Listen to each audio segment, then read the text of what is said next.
When an iceberg tore a 350-foot gash in the hull of the Titanic, she went down in less than 3 hours. But was there more to the disaster than meets the eye? There's something about the story that makes absolutely no sense whatsoever. Was it an accident, or was it a crime? They were businessmen, and they would make money by hook or by crook. Is the ship at the bottom of the Atlantic really the Titanic?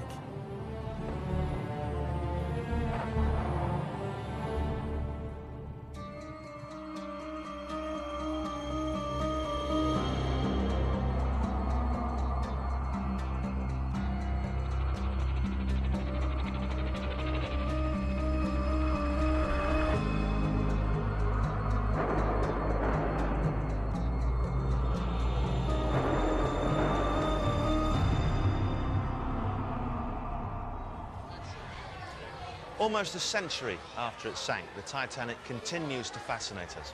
Exhibitions of items lifted from the wreck, like this one in Manchester, attract tens of thousands of visitors. But now a new theory's emerged, which could turn everything we think we know about the disaster on its head. And if it's true, it'll mean that none of the items on display here even came from the Titanic at all.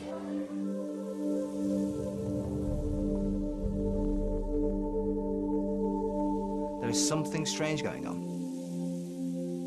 And the more you look at it, the more convinced you become that there is, at least maybe we don't know quite what at the moment. We don't know quite what yet in the story, but there's something very, very strange going on. There was no attempt made at all to save that ship. It was almost as if they wanted it to go to the bottom. Could it be that the Titanic was switched with its sister ship, the Olympic, and that it was the Olympic which was sunk deliberately as part of the greatest insurance scam in history? The Olympic becomes the Titanic becomes the Olympic. This is the most common form of marine fraud, even today. The Olympic had been badly damaged in an accident. Was an insurance fraud the only way for the owners to get their money back? What we're looking at basically is two ships which are exactly the same. To the average person in the street looking at them from a distance, they would simply have no idea which ship was which. It was a midnight on the sea, the band is playing, you're my God today. By the Titanic, as well. Our story begins on the other side of the world, in Brisbane, Australia, and it begins with a tale told by a dying seaman called Paddy Fenton, known to everyone as Paddy the Pig. He was a hard old man, you know, like he's one of the last windjammer seamen, you know. Paddy told me like he was the ordinary seaman on the Titanic, and that the iceberg did not cause the sinking of the ship and that there.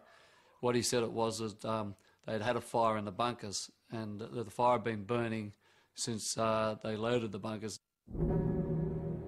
Paddy's claim was bizarre and extraordinary. He said that as ice-cold water rushed in, it reacted with a bunker fire in the bowels of the ship to cause an explosion. It was this, rather than the initial collision with the iceberg, which sank Titanic. But Paddy had a second, even more astonishing claim. Paddy Fenton did say that there were rumours among the crew that the ships had been switched, there was an insurance scam going on. The logic was this. The Olympic was unusable and uninsurable because of its accident the year before. But if the ships were switched and insurers thought it was the Titanic which had sunk, then they'd be happy to pay up in full. With the insurance scam, Paddy said that it was a big cover-up, because when they got back to port, the a company official came down with a man from the British government out there, took the crew aside and swore them all to secrecy under the Official Secrecy Act. I think the only reason Paddy was telling me is because he was getting old and that there, and I think he just wanted to clear his conscience. The thing that haunted him the most was the women and children, their screams. Paddy's stories seemed outlandish, absurd even, as you might expect from someone who walks around calling himself Paddy the Pig. But then, in 1985, came a discovery which would transform the study of the Titanic. On September the 1st that year at 12:50 a.m, an American submersible in the North Atlantic began picking up strange images on its underwater cameras. Within minutes, the crew realised they'd made the greatest underwater discovery of the 20th century, the wreck of the Titanic. It lay 2.5 miles down and was broken into 3 pieces. And there, in the side of the ship, was a hole, just where Paddy the Pig said it would be. The plating is pushed outwards. It's not where something's hit the ship. If it was iceberg damage, when the ship had struck something solid, the plating would have been pushed into the ship, not outwards. The thing with Paddy the Pig is that unless you knew that that was true, you couldn't have made that up. There is no way that Fenton could have known unless he was on the ship and saw an explosion. Perhaps Paddy wasn't mad after all. Could his story actually be true? I decided to head off to the scene of the crime. I'm standing at the Harland and Wolff shipyard in Belfast, and it's on this exact spot that the Titanic and its sister ship, the Olympic, were built. Now, conspiracy theorists claim that the 2 ships were switched as part of a massive insurance scam. And if it's true, then the switch would have happened right here.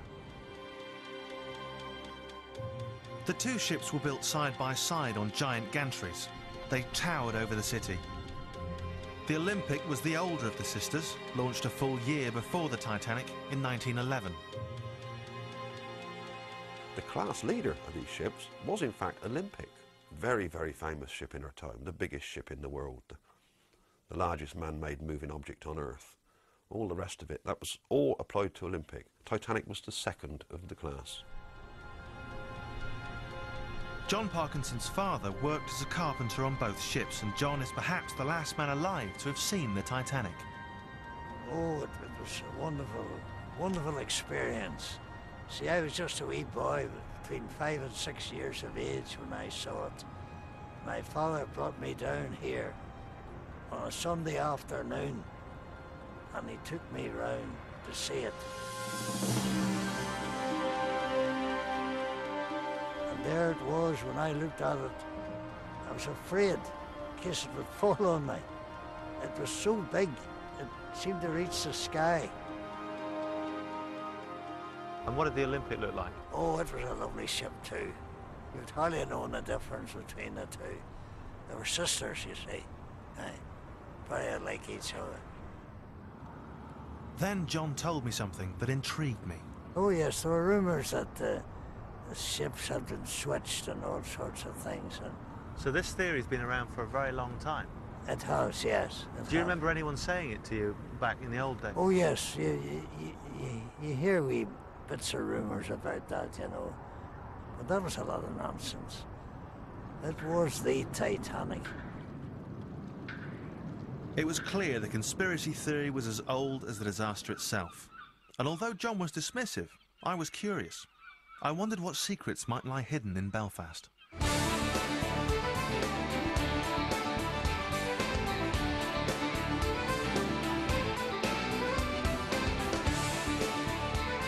Call lined up there, Sean?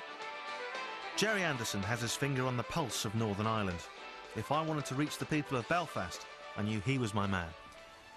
Earlier on today, I mentioned the fact we're going to be talking about Titanic. I've got 2 gentlemen with me who are from a station, a TV station that is not the BBC, and they're making a programme about the Titanic. What's the crack? Well, it's basically about Titanic conspiracy theories, and there's one main theory we're looking at, and that is that the Titanic wasn't the Titanic at all. Right. Now, you're looking at me like I might be a bit odd. Well, I know you look a bit odd, but that's neither here nor there. I promise you there's more to it. Essentially, the Titanic, and I'm sure many of your listeners are aware of this, had a sister ship called the Olympic. And the people in charge came up with a plan, and that was to swap the Olympic with the Titanic. All right, so the ideal thing for you would be if someone rang this programme today and said, listen, funny enough, I remember my grandfather coming into me and saying, do you know what happened that last night? I came out to work for the Titanic, and it was a different ship. Exactly, yeah, no, that would be absolutely perfect. You know, I'm not pinning my hopes on it. Absolutely. Someone on the line here already, I don't know who it is. Jim? Good morning, Jim. Good morning. Yes, Jim, have you any connection with the Titanic at all? My partner's grandfather actually worked and built the Titanic. Basically, it wasn't Titanic, it sank. It wasn't, did you say? Yep. Wow, how do you know that? It's the Olympic, it sank. He swore on, I think, the sister ship. Are you serious? Yep.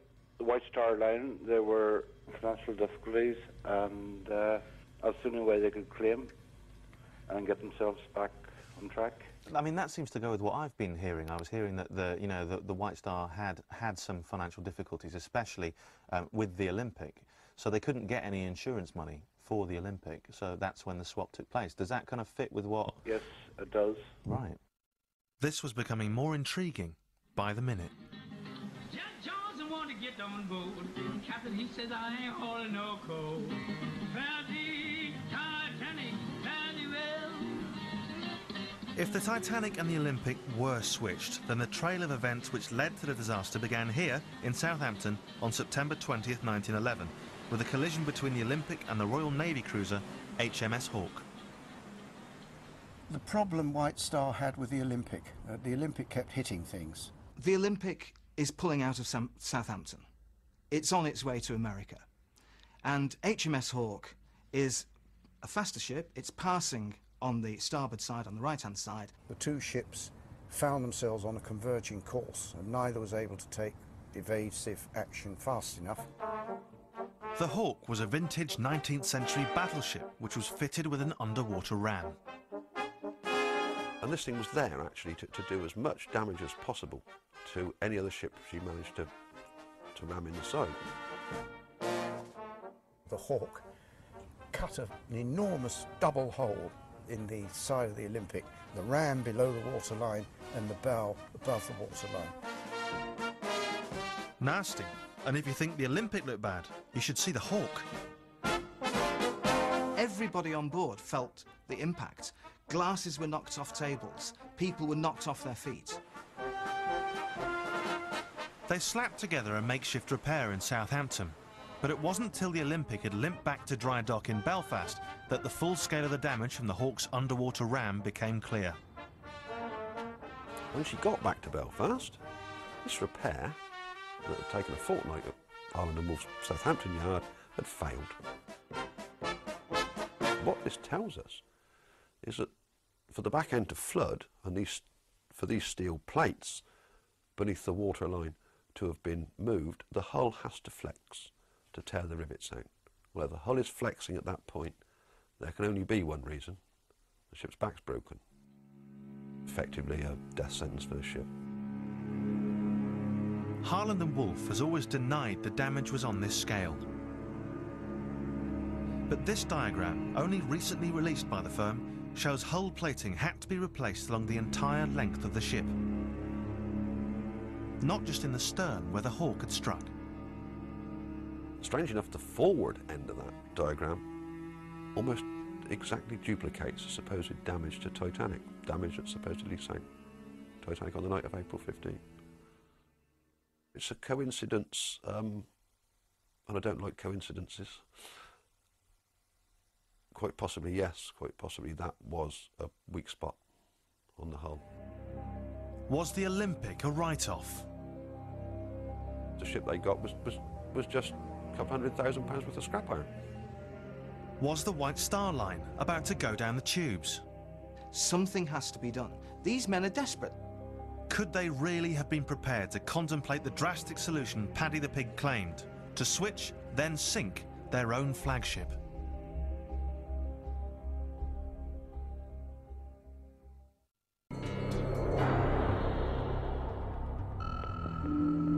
A dying seaman had told an apparently far-fetched story that the Titanic had been swapped with her damaged sister ship, the Olympic.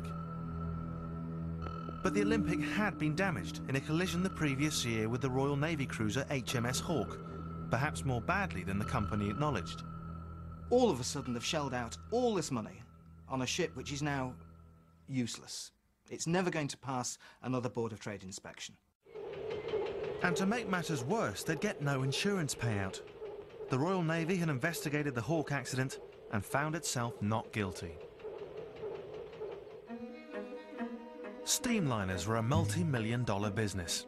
They catered not just for the rich and the famous, but also for the hundreds of thousands of migrants pouring across the Atlantic to America.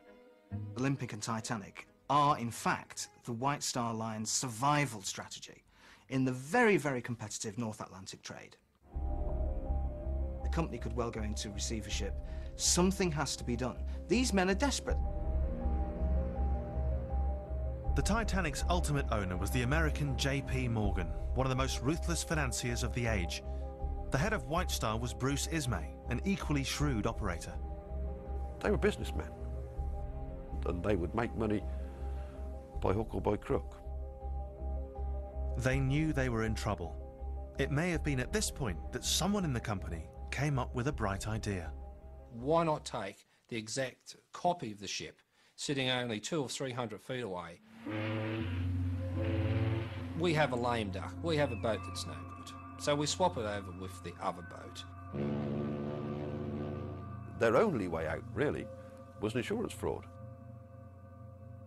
Otherwise, the ship they got was just a couple £100,000 worth of scrap iron. Even today, the most common form of marine fraud is to swap the names of the ships. Goes on all the time. And in those days, it was no different. By staging an accident, they could then claim the full insurance on the Olympic. And the Titanic, masquerading as the Olympic, could sail around the world for the next few decades, earning money for White Star. Here is a perfect opportunity to make good on their losses, make good on the insurance, and develop this whole fraud that no one, they hope, is going to spot. It was brilliant in its simplicity. But if White Star were going to get away with it, first they'd have to make sure these two ships really did look identical. Bruce Beveridge is a former Chicago cop, a Titanic enthusiast, and a skeptic about the switch theory. He spent years poring over plans and pictures of the two ships, applying his detective skills to the mystery. The small differences between these two ships were minute, and you really had to have a sharp eye in order to pick them out. Bruce looked at photos taken in the months before the disaster and was surprised by what he saw. I found that when I started to compare the photographs of the two ships up until April 1st of 1912, that the Olympic surprisingly was starting to look more and more like Titanic. What should be a case against a switch, we find that the pictures actually start to promote it after a while. For Bruce, the most dramatic example was the portholes. The Titanic had a distinctive 5-porthole arrangement on the forecastle deck. This feature was missing on the Olympic at the time of its launch. But then, at some point in the winter of 1911, it was suddenly changed to exactly the same pattern as the Titanic. The reason for this, we don't know. But for some reason, the Olympic started to look more and more like Titanic. But should be evidence to disprove a switch theory, in fact, supports it. The sisters were becoming twins. By the spring of 1912, the two ships were almost a perfect mirror image. The plan was primed and ready to go. In March, the Olympic was brought into the dry dock in Belfast to have a propeller blade replaced. It was a job that should have taken 2 days, but the Olympic was here for 1 week. It was at this point that many believe the switch was made. There was only one dry dock that could handle ships of this size. They were racing to complete the Titanic. Only one dry dock. The ships were changing places, perhaps on a daily basis for about 4 days, March the 2nd onwards. And that's it. That was your opportunity. The switch would have been very simple and very quick. What needs to be changed? A few lifeboats, a few lifebelts, a few letterheads and menus. Basically trivial stuff. And White Star actually made a practice of making all their portable items interchangeable ship to ship. Both ships used exactly the same stuff, and the crest on all this was not the name of the individual ship, it was the White Star Line. So that was taken care of. When the rest of the workforce comes back into work on Monday morning, it's like nothing's happened. If true, it was the greatest sleight of hand in history. On March the 7th, the ship White Star called the Olympic sailed out of Belfast. 3 weeks later, the ship they called the Titanic was ready for its maiden voyage. But White Star had one last hurdle to overcome: Titanic's official sea trials. Normally these things have 2 days of sea trials. 2 full days. Sea trials. Normally these things had 2 days of sea trials, 2 full days of sea trials. Titanic only got the benefit of 1 short day, was never run up to full speed or put through any serious manoeuvres at all. The trials were so superficial, the inspectors failed to notice one fact in particular. The Titanic was on fire, just as Paddy the Pig had said. It is an established fact that there had been a coal bunker fire burning. It'd been burning from the time the ship actually left Belfast. I mean, that wasn't known back in the 60s, well, not widely known. It was only people like, well, people like me that dig into these things all the time. Quite extraordinary, this. You can't help being amazed by the slapdash nature of some of the things that went on. There's one thing that sailors fear more than anything else at sea, more than icebergs, more than sea monsters, it's a fire. But of course, as far as the inspectors were concerned, they were looking at a brand new ship, and they weren't bothered to look too closely. They've seen the plans, they know the thing works, it's exactly the same build as the Olympic, so we can sign it off at 12 o'clock and all go for an early lunch. The inspector didn't even go down to the engine room to have a look. White Star had got away with it. With their certificate of seaworthiness in their pocket, and with the fire merrily raging in the bunker, they took the Titanic down to Southampton. But there, further troubles awaited them. The crew signed on in Belfast seemed to have taken a dislike to the new ship. We know that the crew that brought the ship down from Belfast, only one of those men actually signed back on. The boilermen and stokers resigned en masse. A bunker fire was bad enough, but was there something else about the ship which worried them? As the first crew to actually work the ship, they would have noticed almost immediately that the coal bunkers, the furnaces on the boilers were not new. They didn't want to know about this ship. Perhaps Paddy the Pig was right when he said there were rumours amongst the crew of a switch. Their decision not to sign back on is all the more surprising, given that Britain was in the grip of a national coal strike. Literally thousands of seamen were out of a job because of a coal strike. Ships were just laid idle. There was no coal to get them to sea. Thousands of sailors are without work, and yet these men choose to throw themselves out of a job. And the greasers down below were not the only ones reluctant to board the Titanic on its maiden voyage. If you look at the records, 55, mainly first-class passengers, have also cancelled their voyage. The strangest cancellation of all was the ship's owner, the financier J.P. Morgan. J.P. Morgan, he had promised publicly to go on the maiden voyage, but he cancelled at the last minute on grounds of ill health. And shortly afterwards, the New York Times reporter ran him to earth in the south of France, where he was extremely healthily diverting himself with his mistress. When Titanic finally set sail from Southampton on April the 10th, it's a little-known fact that she was just 2/3 full. The plan, it's argued, was to scuttle her in mid-Atlantic, but the company had one minor problem. She was full of people. The captain, E.J. Smith, would need to be in on the plot, and there were various White Star officials on board, including the ship's designer, Thomas Andrews. They'd need a rescue vessel. Enter Stanley Lord, captain of the passenger cargo ship Californian. The whole of California's performance makes me think that she was a major part of the plan to get the people off Titanic before sinking it. The Californian was also owned by J.P. Morgan, until a few days before it had been stuck in the port of London because of the coal strike.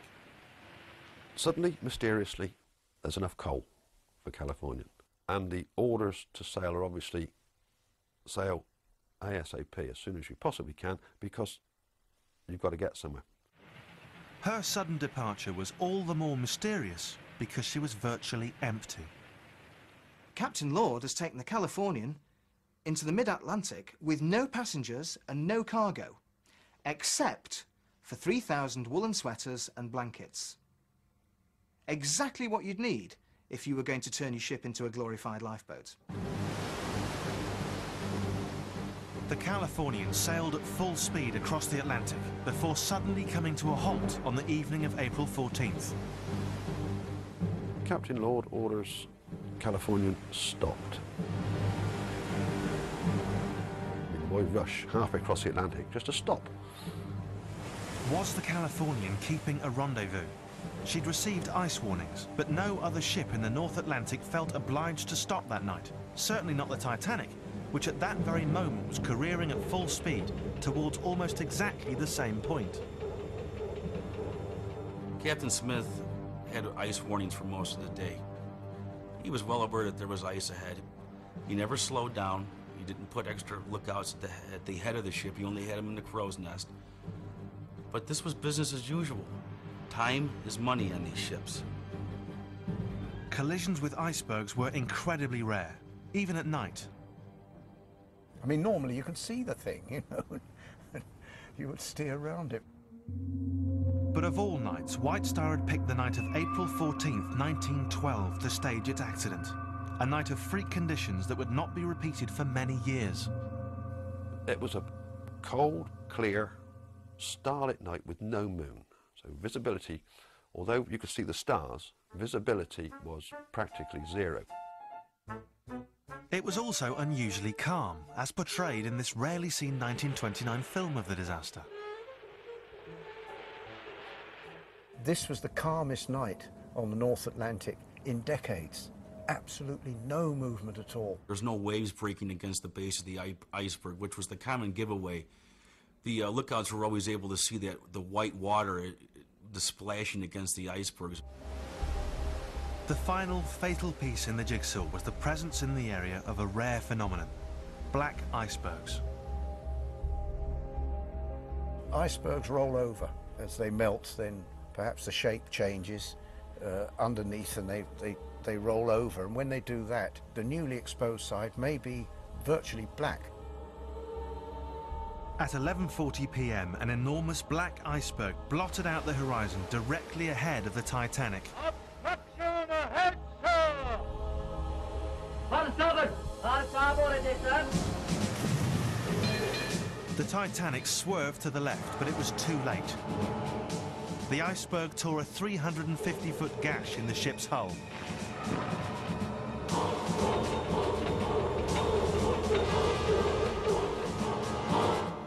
The Titanic was divided up into 16 watertight compartments. Now, any two of those could flood and she'd be okay. But the iceberg sliced through the first 5 compartments. Thomas Andrews, the ship's designer, took one look at the damage and knew the Titanic was doomed. The Titanic hit the iceberg at just the right angle to cause just enough damage and just enough watertight compartments to cause her to sink. This was unheard of. If Captain Smith had been trying to stage an accident, he'd now suffered a real freak accident. He appeared shocked and stunned. Here we have a situation where it all starts to go wrong. The best laid plans of mice and men. That early period after the collision, the senior officers froze that they didn't do any of the things they should have done. The first SOS didn't go out for 35 minutes. 35 minutes, that's a quarter of the time it took for the ship actually to sink.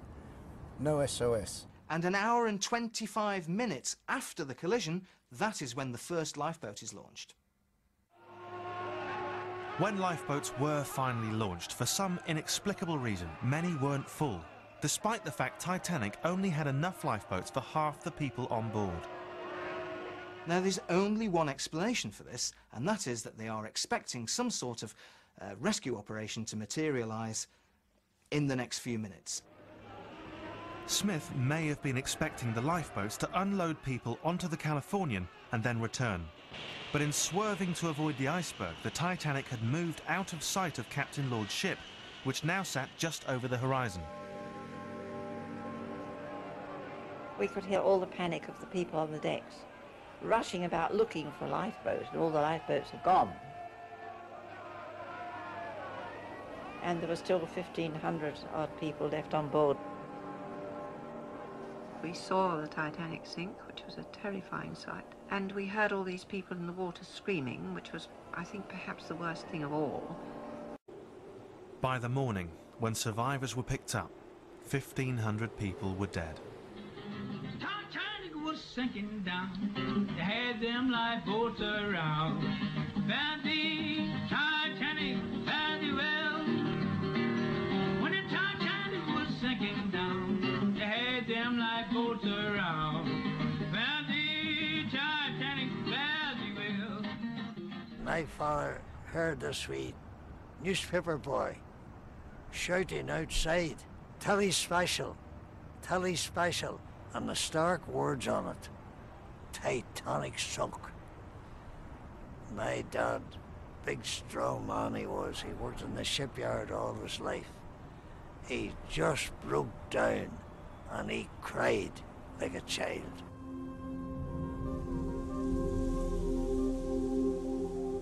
What had started here in Belfast as one of the greatest scams in history had ended in fiasco. If the truth had come out, it would certainly have been a bit embarrassing for the political establishment. As the traumatised crew arrived back in England a month later, it appears they were being closely watched. More than 700 of the 900 people employed on the Titanic had died, but for the survivors, the ordeal was not yet over.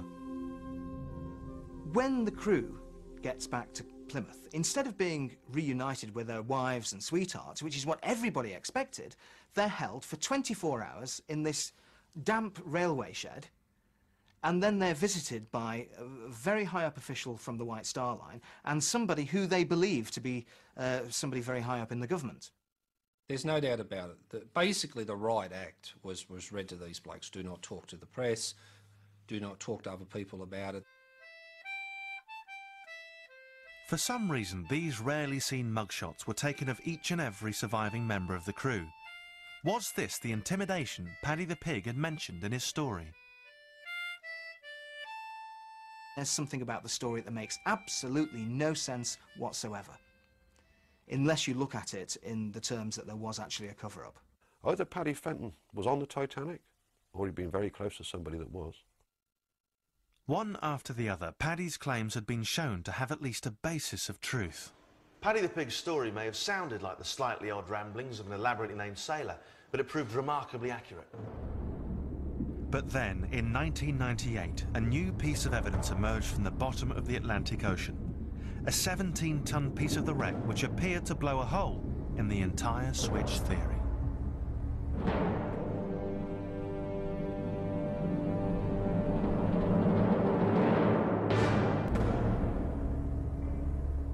A group of Titanic experts had built a powerful argument that Titanic had been switched with its sister ship, the Olympic, before the famous disaster. But back in Northern Ireland, I wanted to see if the theory really held water. For almost 100 years, this was the main headquarters of the Harland and Wolff shipbuilders in Belfast. And this was the main drawing room.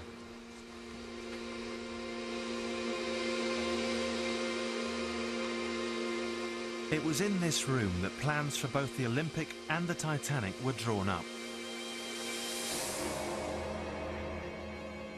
I've come here to meet with someone who may have evidence which blows the whole switch theory out of the water. You all right? Are you David? Yeah, David Lawrence. Nice to meet you. I'm Danny. How are you?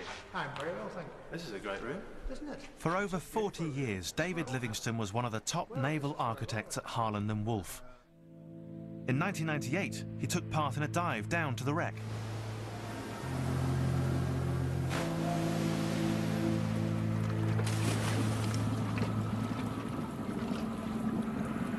We landed in the debris field, and it was very amazing to see all the things that had fallen out of the ship. And my first view of the ship was the bow rising out of the gloom.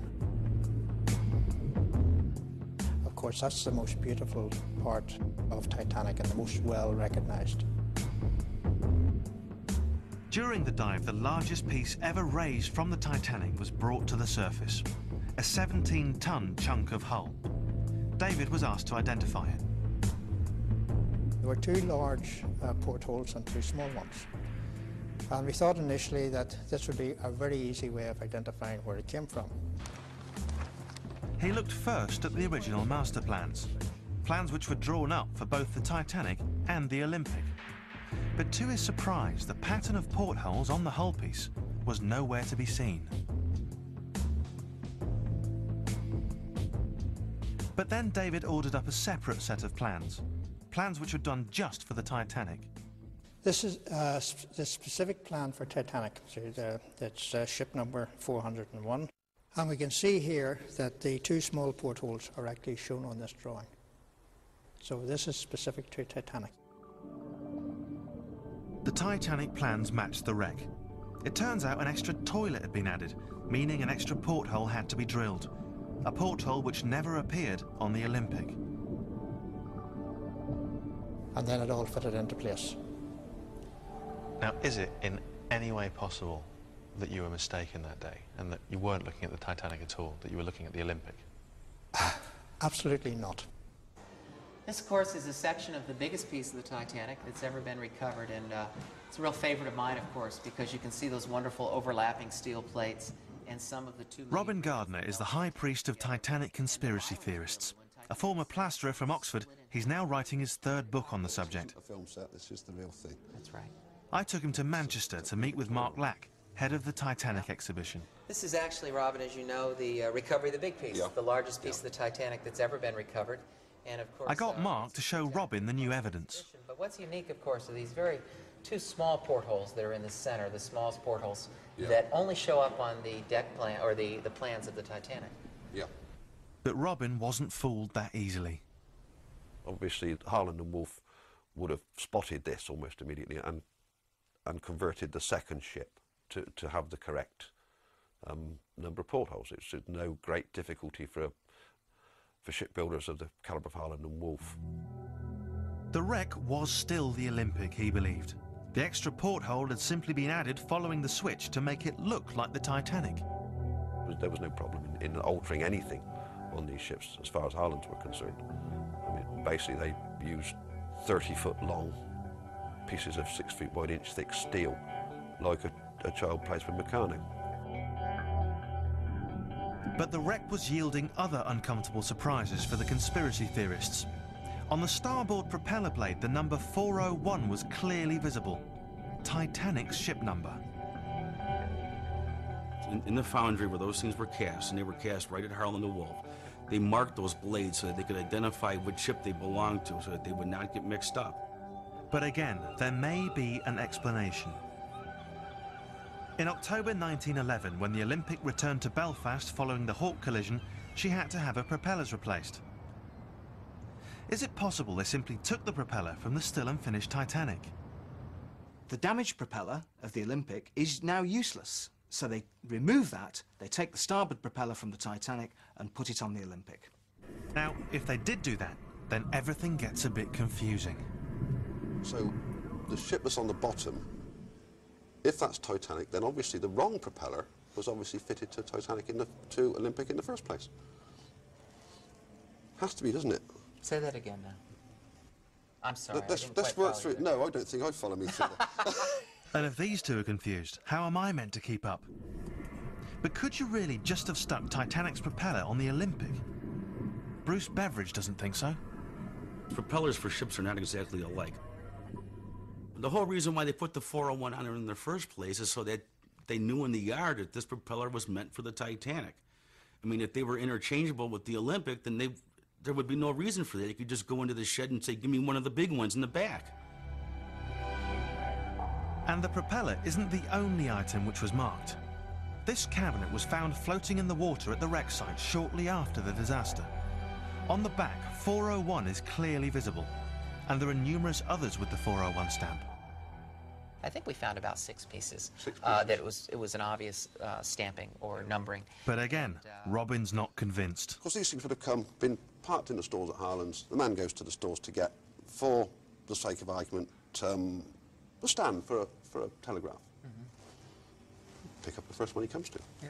Now, it's interesting. The official number for the Olympic was... What, 400? 400, right. Yeah, we have never found anything at the wreck site that has 400 on That's it. the old trick. If you're not looking, you won't find it. It's, that's... But I think if we would have spotted 400, it would have caught our eye, of course. Well, good. I'd like to... Right? Yeah. I'll give you a ring when we do. Well, thank you. That's Bruce Beveridge's obsessive study of photographs was also beginning to yield results. He'd found that although the two ships may have looked similar from the outside, on the inside there were a number of minor differences. There's too many minute changes, whether it be a light on a bulkhead that was placed one frame to the right or one frame to the left. You know, these are things that people who pay real close attention to these two ships and these photographs can notice.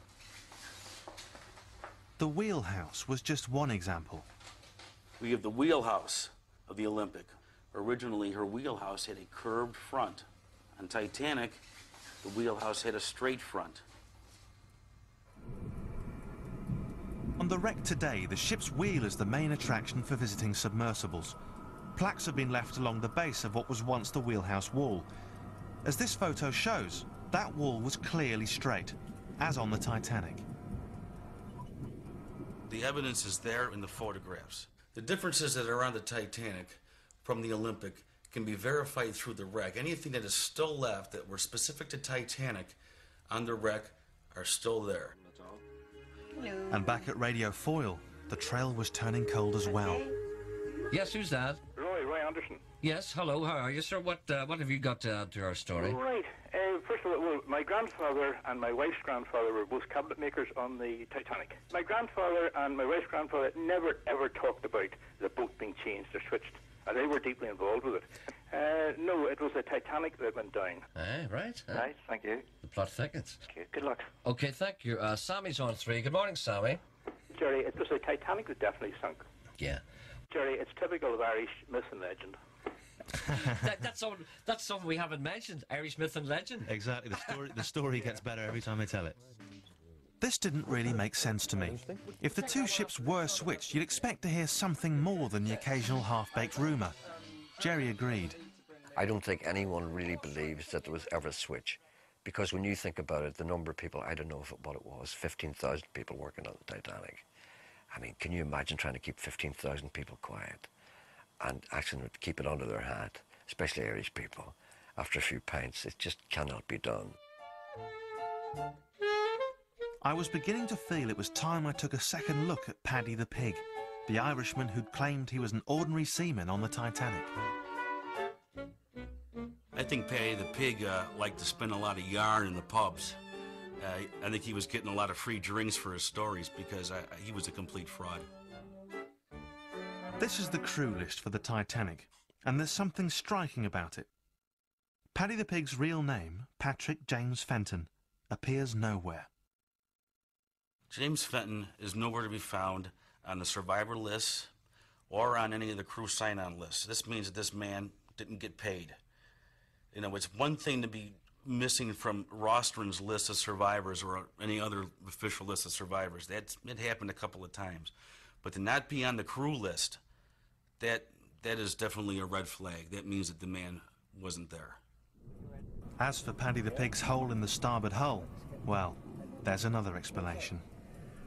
The simple fact is that the ship actually broke in half, and when the bow section went down, she hit the bottom, nose first, and dug herself in and then bent backwards. And that opened up the plating in the area where the reserve coal bunker was. It is just coincidence that it happens to be near the reserve coal bunker. Paddy just got lucky. When the Titanic was sinking down, they had them lifeboats around. Found the Titanic very well. So, was the Titanic switched at birth? The experts are divided. I would have to say that the question remains open. I do not have enough concrete information to categorically say that the ship on the bottom of the Atlantic is the Titanic. It's amazing how far you can go with it. It's astonishing how easy it was or would have been to make the switch if that's what happened. I think it's utter nonsense. It may be a very good bit of fiction, but it cannot be substantiated in facts. The switch theory, I think, makes for good reading. I think it would probably make a good movie, but it's a myth and it should remain there. So you reckon it's bunkum? Absolute bunkum.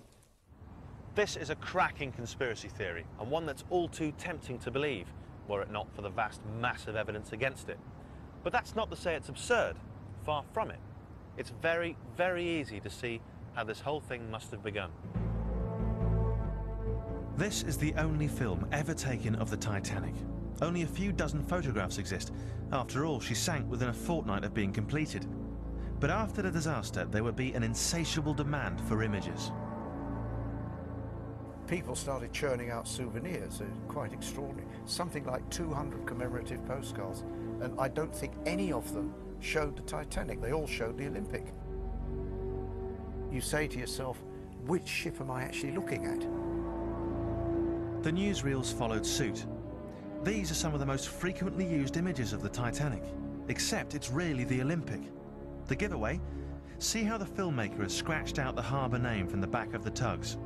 That's because these shots were taken in New York, the city the Titanic never reached. Even to this day, people are still misidentifying photographs. You know, they're saying that it's a Titanic when in fact it's the Olympic. They were 99% identical. So it seems the Titanic and the Olympic never were switched. There never was an insurance scam. But by a twist of fate, it's the Olympic which has sailed into history in 1,000 postcards and newsreels. Unless, of course, they were switched, in which case it was the Titanic after all. Jewel thief Pierce Brosnan retires to a paradise island this weekend until tempted back into action by an offer he can't refuse. After the Sunset is the Sky Movies Saturday premiere. Here on Sky 2 next tonight, though, celebrate the silly season with the Road Wars Christmas special.